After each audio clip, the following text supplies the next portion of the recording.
ऊं असुर्या नाम ते लोका अंधेन तमसावृता तान ते प्रेते अपि गच्छन्ति ये के चायात्महनो जना लोकहीन ऐश्वर्य से अंधकारमय अंध आत्महनन जो कर रहे उनको पाते बंधु।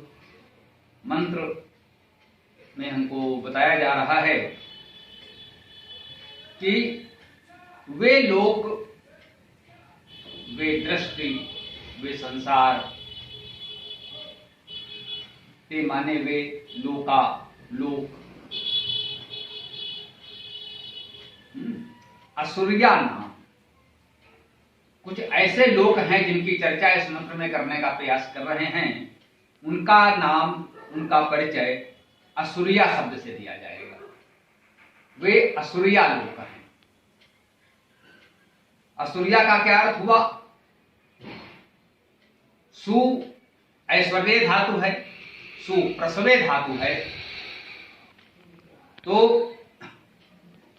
जिनमें ऐश्वर्य है, उत्पन्न करने की सामर्थ्य है या भाव है, सृजनशीलता है, रचनाशीलता है, वे लोग, और उसमें आ अर्थात नहीं, जिनमें ऐश्वर्य और सृजनशीलता का भाव नहीं है। तो ऐसे लोगों की बात कर रहे हैं जिनमें सृजनशीलता नहीं है, विकास नहीं है, तो ऐश्वर्य कहां से होगा? हो ही नहीं सकता।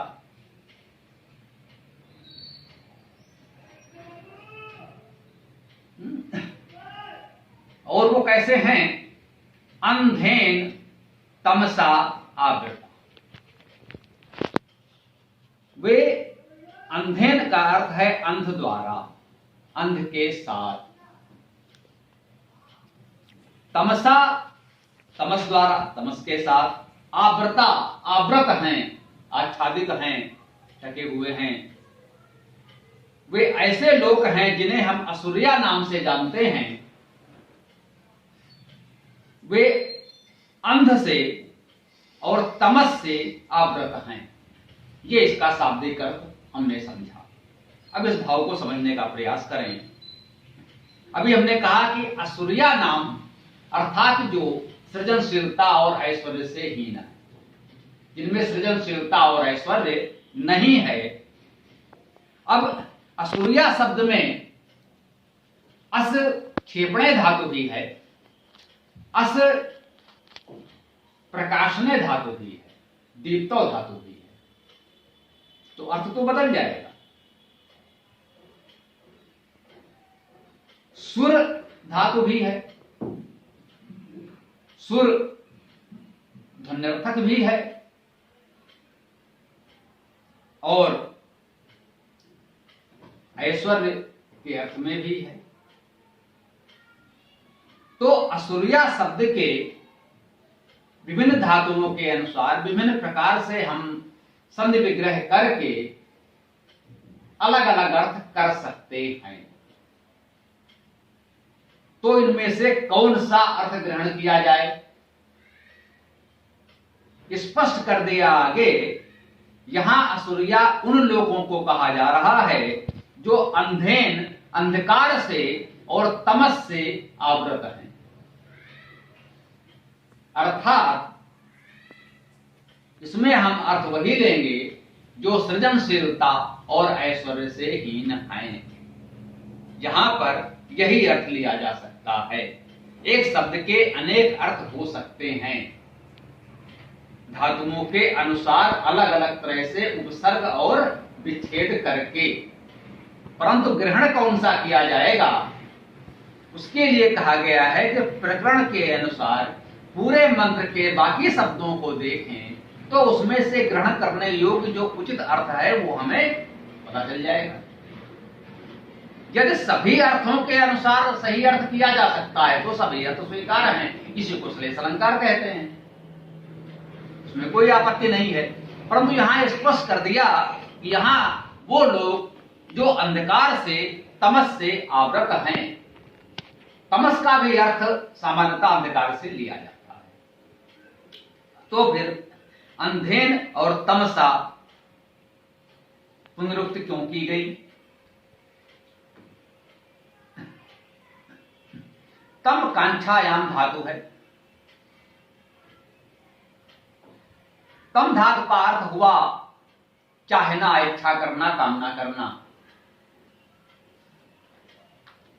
जो अंधकार हमारी इच्छाओं से, कामनाओं से उत्पन्न हो जाता है वो तमस है। हम बहुत सी इच्छाएं पाल लेते हैं, वो पूर्ण नहीं होती तो हमारे जीवन में एक तरह का अंधकार आ जाता है। ये तमस है। अंधेन हमको अंधा बना दे, कुछ दिखाई ना दे, ये प्राकृतिक अंधकार भी हो सकता है और हमारी विवेकशीलता का अभाव भी हो सकता है।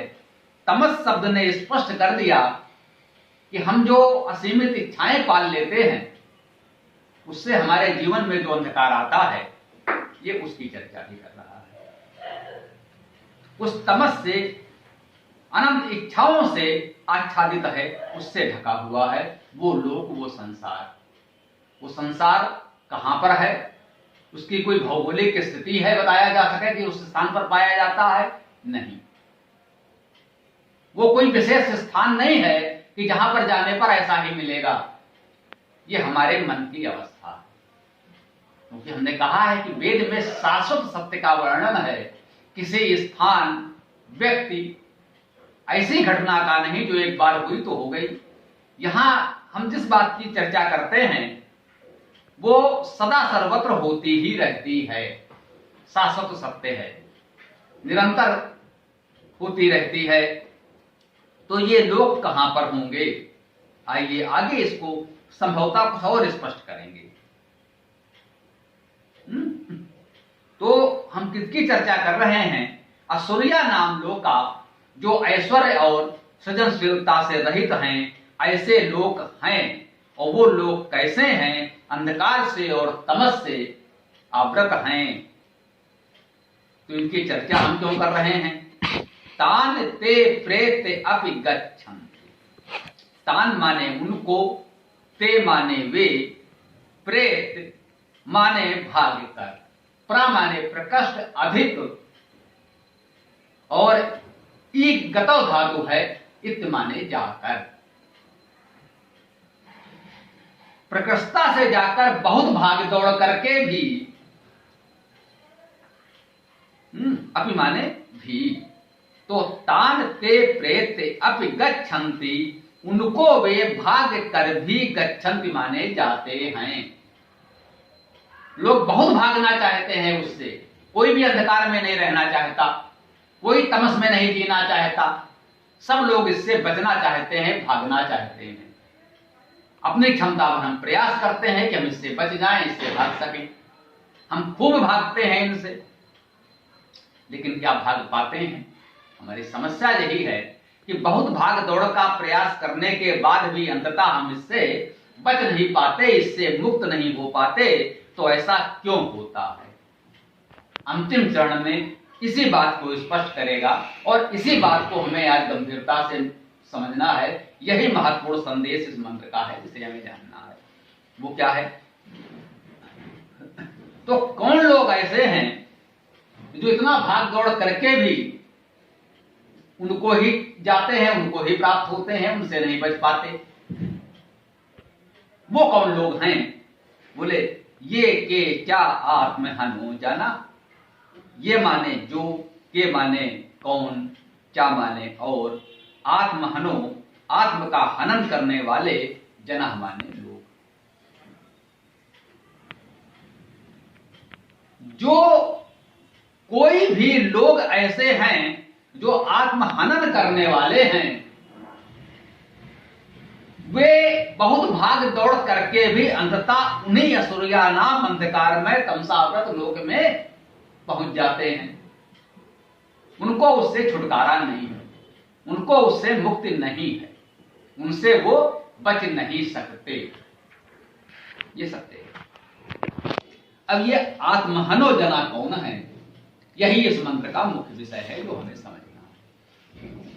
आत्महनो जना, आत्महनो जना, आत्म का हनन करने वाले लोग। आत्म क्या है और उसका हनन कैसे होगा, ये महत्वपूर्ण है। वेद में आत्म शब्द आया है, ये सर्वत्र संचारी सर्वव्यापी चेतना के लिए है, परमात्मा के लिए है। ये दिव्य चेतना है जो अनादि है, अनंत है, शाश्वत है, संपूर्ण सृष्टि का मूल तत्व है। उसका हनन कैसे संभव होगा? क्या कोई उसे मार सकता है? नहीं साहब, वो तो सदा एक रस है, उसमें कोई विकार परिवर्तन नहीं हो सकता, जन्म मरण नहीं हो सकता। तब ये कैसे कहा गया वे लोग जो आत्महनन करने वाले हैं? अगर हम किसी को अस्वीकार कर दें, मूंदे आंख कतहु को नहीं, सब कुछ है, हमने ही अपनी आंखें बंद कर ली तो वो नहीं है, मेरे लिए तो नहीं है। लोग आवेश में, क्रोध में बहुधा कह देते हैं, हम अपने सामान्य लौकिक जीवन में देखते हैं, जा वासे तुम मेरे लिए मर, बाकी संसार के लिए तुम जीवित रहोगे, मेरे लिए मर गए। ये है आत्महनन। हमने अपने लिए उसको नकार दिया, अब हमें आपकी आवश्यकता नहीं है। यद्यपि वो जीवित है, ये हम स्वीकार भी कर रहे हैं, तुम रहोगे लेकिन मेरे लिए नहीं। तो इस भाव को हमें समझना है। आत्महनन क्या है? आत्म तत्व जब पराचेतना है, वेद में आत्म तत्व परमात्मा के लिए ही है। आत्मा और परमात्मा में कोई भेद नहीं है। वेद में दोनों के लिए अलग अलग कोई शब्द नहीं आया है कि ये आत्मा है, ये परमात्मा है, ये ईश्वर है, ये जीव है। अलग अलग शब्द नहीं आए हैं। वेद में इतना सूक्ष्म अंतर किया है, इसी में हमने देखा अंधेन और तमसा अलग किया, दोनों में सूक्ष्म अंतर हो सकता था, दोनों अंधकार हैं। इसी में आगे हम कहते हैं वायु अनिलम। समानता हमने पढ़ रखा है, वायु और अनिल पर्यायवाची हैं, लेकिन वो अंतर कर रहा है वायु अनिलम। हमने पढ़ रखा है तुम्हारे सत्य होता है, लेकिन वेद कहता है ऋतम चा सत्यम चा, ऋत और सत्य। एक सामान्य बाल बुद्धि के लिए कह सकते हैं हाँ ठीक है, दोनों का मतलब लगभग वही होता है, लेकिन जब हम परिपक्व होते हैं, बड़े होते हैं, गहराई से समझना चाहते हैं, तो उसमें सूक्ष्म अंतर भी होता है। वेद इतने सामान्य बातों में इतना सूक्ष्म अंतर स्पष्ट करता हुआ चलता है, उसने कहीं भी आत्मा और परमात्मा के बीच कोई अंतर कभी नहीं किया। जीव ईश्वर के बीच कोई अंतर कभी नहीं किया। कोई ऐसा मंत्र हमको नहीं मिला जो इस तरह से कहता हो कि जीव और ईश्वर, आत्मा और परमात्मा, ऐसा कोई मंत्र नहीं कहता। अर्थात वेद ने दोनों को एक ही माना है, दोनों में अंतर कभी नहीं किया। तो अब ये जो आत्म तत्व है, उसका हनन लोग कैसे करते हैं? लोक व्यवहार में हम ये भी कहते हैं कि जब भी हम कुछ अनुचित करना चाहते हैं, तो हमारे भीतर से एक स्वर उभरता है, एक पुकार आती है कि नहीं, ऐसा नहीं करना चाहिए। कहते हैं ये आत्मा की पुकार है। हर व्यक्ति को एक बार आत्मा चेताती है, सावधान करती है कि ये अनुचित है, इसे मत करो।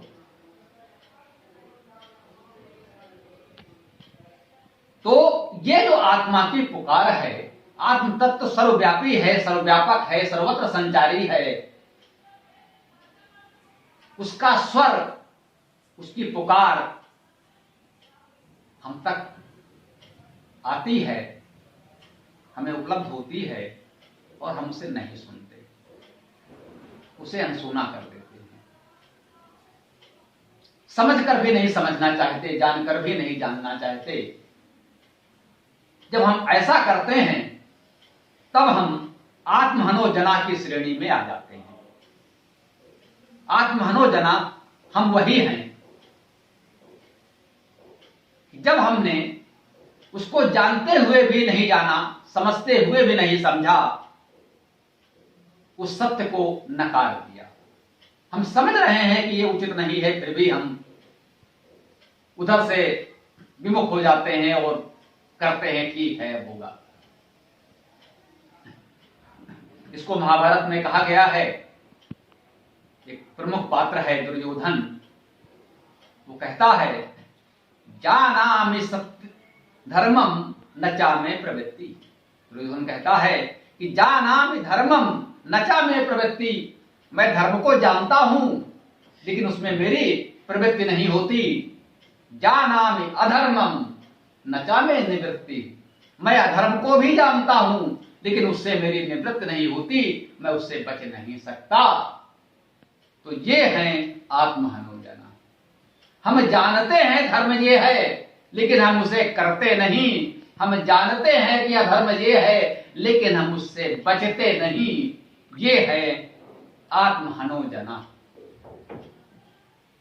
इनके लिए वेद का ये मंत्र हमको बता रहा है कि ये आत्महनोजना है। अगर ऐसे लोग हैं तो वो कहां जाएंगे? उस अंधकार से, तमस से, सृजन से रहित लोक से, उस परिस्थिति से बचने का कितना भी प्रयास कर लें, कितना भी भाग दौड़ कर लें, पूजा पाठ कर लें, मान मनौती कर लें, तमाम बाबा गुरु धर्म स्थलों की परिक्रमा कर लें, होना कुछ नहीं है। तानते प्रेत्य अपि गच्छन्ति, कितना भी भाग दौड़ करें, अंत में उनको उन्हीं असुरिया नाम लोक में जाना है। नहीं बच सकते क्योंकि वो आत्महनन कर रहे हैं। हम समाज में तमाम उदाहरण देख सकते हैं। अक्सर लोग कुछ निर्णय ले लेते हैं, दुष्परिणाम दिखाई पड़ने लगते हैं, फिर भी हट है उनकी कि नहीं साहब तो हो गया, अगर हम पीछे कदम हटाएंगे, हमने जो निर्णय ले लिया ये उससे पीछे हटेंगे तो हमारी प्रतिष्ठा के अनुकूल नहीं है, हम छोटे हो जाएंगे। अनुभव तो हो गया कि ये अनुचित हुआ, फिर भी उन्हें लग रहा है कि नहीं भाई अब तो जो हो गया सो हो गया। ये आत्महनन है। जिस समय आपने वो कार्य किया, निर्णय किया, अच्छा समझकर किया, हमें नहीं पता था कि इससे ये नुकसान होने वाला है, ये हानि हो जाएगी, इससे ये हित हो जाएगा हमारा या दूसरे का, समाज का। अगर हम उस समय हम नहीं समझ पाए थे, हमने एक निर्णय ले ही लिया, कोई कार्य कर ही दिया, तो जब अनुभव हुआ तब तो आत्मा की पुकार हमको मिली कि नहीं भाई ये तो आपने अनुचित किया है, अधर्म किया है। उसे यदि स्वीकार कर लिया जाए तो आत्महनोजना की श्रेणी में नहीं आएंगे। कहते हैं जब जागो तब सवेरा। जब आप पुकार आपने सुनी समझी, उस समय आप नहीं समझ पाए थे, जब समझा तब तो स्वीकार कर लो। ये हम साधारण लोग अपने लौकिक जीवन में, दैनिक जीवन में भी करते हैं। हम लोग भी करते हैं, साधारण लोग भी करते हैं, बड़े बड़े लोग करते हैं तो वो बड़ी बात हो जाती है, ऐतिहासिक हो जाती है। सरकार ने कोई बड़ा फैसला लिया, कोई बहुत बड़ा निर्णय ले लिया, ये मानकर कि इससे देश समाज का कुछ हित होगा। दो बातें हैं, हो सकता है पहले से वो जानते हो कि इससे ये हानियां होने वाली हैं, लेकिन किसी स्वार्थ के कारण उन्होंने ले लिया। ये तो आत्महनोजना की स्थिति है ही कि आप जानते हैं इसका दुष्परिणाम सामने आएगा, फिर भी आपने वो निर्णय लिया। चलिए ये संभव है कि आपको लगा कि नहीं साहब हम तो देश के हित में, समाज के हित में कर रहे हैं, बाद में पता चला कि नहीं साहब आपका उद्देश्य तो ठीक था लेकिन परिणाम उसका विपरीत आ गया, तो पीछे आ जाओ। ऐसे ऐसे महापुरुष हुए हैं, ऐसे ऐसे राजनेता हुए हैं कि उन्होंने कोई निर्णय लिया और थोड़े समय में उसका दुष्परिणाम सामने आया और उन्होंने स्वीकार किया कि निर्णय हमारा मूर्खतापूर्ण था, हम इसे वापस लेते हैं। उनको नमन। कोई बात नहीं, थोड़ी देर बाद तो समझ में आया। नोटबंदी का निर्णय हमारे यहां भी हुआ। मैं दावे से कह सकता हूं केवल दूरदर्शन टीवी चैनलों की मीडिया की खबरों के आधार पर कह सकता हूं कि शायद केवल 4 दिनों में सत्ताधीशों को अनुभव हो गया था कि निर्णय गलत हो गया। परंतु क्या करें, हो गया तो हो गया। अब दो ही बातें हैं, या तो आपको पहले से पता था क्या क्या होने वाला है, या आप अपने हट पर अड़े रहे। उसी समय कुछ अन्य देशों से भी समाचार मिला, 1-2 अन्य देशों में ने भी उसी समय नोटबंदी जैसा कोई प्रयास किया, लेकिन 2 दिन बाद उन्होंने वापस ले लिया। उसी समय खबरें, जब इसी मीडिया से हमें खबरें मिल रही हैं, उनको लगा नहीं भाई अब लोग इतना परेशान हो रहे हैं तो नहीं चाहिए। अनेक निर्णय इस तरह के हो जाते हैं। कभी कभी हम नहीं समझ पाते हैं, हम कभी दलगत राजनीति की बात नहीं करते। उदाहरण हम अपने आसपास के और अपने समकालीन ही लेंगे। दलगत राजनीति से प्रेरित होकर कोई कह सकता है कि उसके पहले 40 साल पहले, 50 साल पहले ये हुआ, फलाने ने किया। हाँ किया। ये भूल हमने कहा बड़े बड़े लोग करते हैं, जिनको हम महापुरुष मानते हैं, जिनको हम पूज्य मानते हैं, जिनको हम पूजते हैं, उनसे भी भूल हो जाती है और उस भूल को वे स्वीकार कर लेते हैं, इसलिए महान है। जो स्वीकार नहीं करते वे आत्महनोजना की श्रेणी में आते हैं। कभी कभी उन्हें लगता है कि हाँ भाई अनुचित तो हो गया, लेकिन हम करें तो क्या करें, हमारे पास दूसरा कोई विकल्प नहीं है। वो दुखी होते हैं, ये कार्य मुझे करना पड़ा, परिस्थिति बस उचित नहीं था। पहले भी और बाद में भी हमारे भीतर की आत्मा की पुकार थी कि नहीं ये मत करो, लेकिन हम परिस्थितियों से विवश थे, हमें करना पड़ा। ऐसा भी होता है। वो आत्महनोजना की श्रेणी में कह सकते हैं आएंगे या नहीं आएंगे, ये विचार नहीं हो सकता है। इस पर मतभेद हो सकते हैं कि वो समझ रहे हैं, कम से कम इतना वो स्वीकार कर रहे हैं कि हाँ भाई हमें परिस्थिति बस व्यवस्था में करना पड़ा। इससे उनकी महानता समाप्त नहीं हो जाती। सबसे अच्छा उदाहरण हम लोग अक्सर देते हैं, हमने इसको एक तरह से अपना सूत्र सा स्वीकार कर लिया है। हम राम को पूजते हैं, हमारे संस्कृति के प्रतीक बन गए हैं राम, कोई संदेह नहीं है, जन जन में रमे हुए हैं राम। लेकिन राम का कोई भक्त गर्भवती सीता के निष्कासन को उचित नहीं कह सकता। राम का कोई भक्त तपस्वी शंभू की हत्या को उचित नहीं कह सकता। इसके बावजूद हम राम को पूजते हैं। 2 बड़ी भूल करने के बाद भी हम उनका सम्मान करते हैं, क्योंकि उन्होंने और बहुत से अच्छे कार्य किए। राम ने इन भूलों को स्वीकार भी किया, वो स्वयं दुखी भी रहे। ये व्यवस्था थी, राजनीति की बाध्यता थी, इसलिए राम आत्महनोजना की श्रेणी में नहीं आए। वो हमारे आपके पूज्य आदरणीय श्रद्धा के पात्र आज भी बने हुए हैं। राम का नाम, उनका उदाहरण हम इसलिए लेते हैं क्योंकि सर्वमान्य है, सर्वपूज्य है। राम की बात लोगों की समझ में आ सकती है। ये बात राम के लिए सत्य है तो अन्य लोगों के लिए, वो चाहे राजनेता हूं, धार्मिक व्यक्ति हूं, पूंजीपति हूं, हम आप साधारण लोग हूं जो अपने घर परिवार, अपने थोड़े से मित्रों के साथ इस पर कुछ चर्चा करना चाहते हैं, अपना सहज साधारण जीवन जी रहे हैं। हम देखें कि हमारे जीवन में ऐसी स्थितियां कब कब और कैसे कैसे आती हैं और इससे हम कैसे बच सकते हैं। मंत्र का संदेश यही है कि हमें आत्महनन से बचना है, आत्महनोजना की श्रेणी में नहीं आना है। इसका पूरा प्रयास जागरूक रहकर करना है, क्योंकि बताया है पहले कि यदि हम आत्महनन करते रहे तो बाकी व्यर्थ की भागदौड़ के प्रयासों से कुछ नहीं होने वाला। हमें अंततः उन्हीं अंधकारमय स्थितियों में रहना होगा।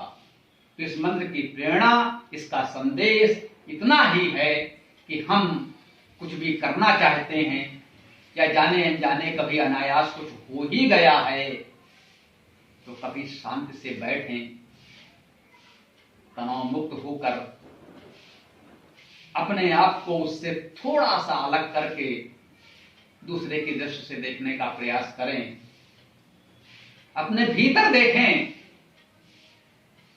तो आत्मा की पुकार हमें सुनाई देगी। हमें लगेगा कि हमने जो किया वो कितना उचित है, कितना अनुचित है। हमें जो उचित लगे वो हमें करना है। हमारे महापुरुषों ने हमें यही सिखाया है।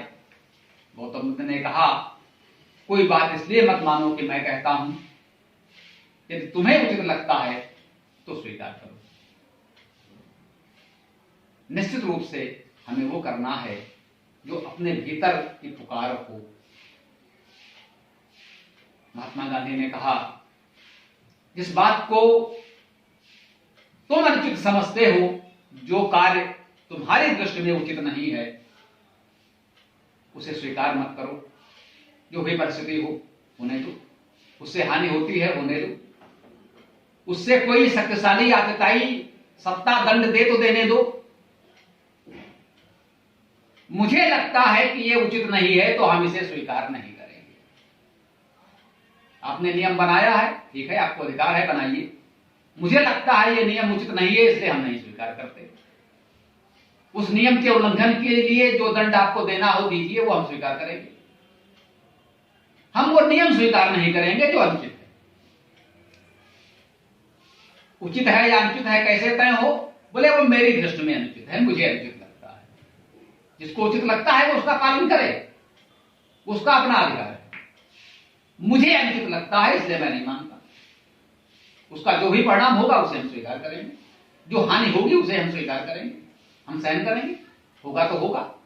ये है सत्यव्रत, ये है आत्मा की पुकार, ये है आत्म तत्व को आत्मसात करना, आत्म तत्व के साथ जीवन जीना। तो इस पवित्र संदेश के साथ इस मंत्र को हम एक बार पढ़ते हैं, दोहराते हैं, प्रयास करेंगे कि हम लोग आत्महनन से किस प्रकार बचते रहें।